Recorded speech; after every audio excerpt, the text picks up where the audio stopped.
Bagamat 4 na MVP nga po ang naitala niya sa kanyang halos 2 dekadang paglalaro sa PBA, ay marami pa rin po ang nagsasabi na dapat ay taong 1979 pa lamang ay kanya na itong nakamtan. Ito po ay noong pangunahan ni Ramon Fernandez ang statistical points noong taong ito kontra sa iba pang mga kandidato sa pagka-MVP.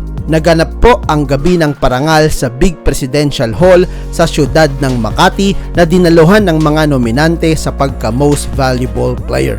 Kabilang po ang kanyang mahigpit na katunggali na si Atoy Co. Jr. na mula naman po sa karibal nilang koponan na Crispa Redmanizers.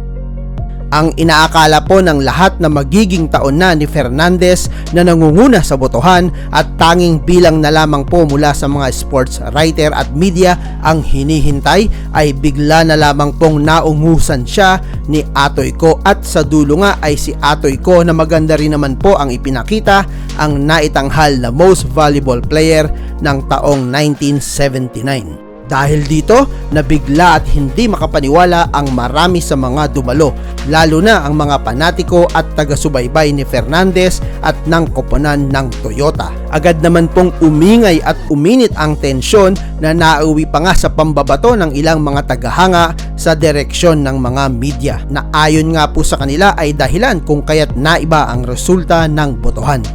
Pero sa kabila po ng pagkabigo ay nagpakita naman ng kahinahunan at kapakumbabaan ang ipinagmamalaki ng Maasin Leyte, at sinabi nga nito na baka hindi lang talaga para sa kanya ang taon na ito.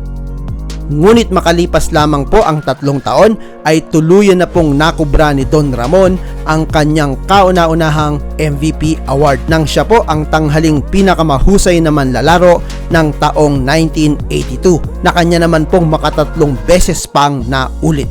At mula noon ay mainit ng pinagdebatihan kung siya nga ang dapat na ituring na PBA Greatest of All Time. Ito po ay hagos sa Sports Weekly Magazine na lathala noong huling linggo ng Disyembre taong 1982. At mula po syempre sa mga koleksyon ni PBA Archives.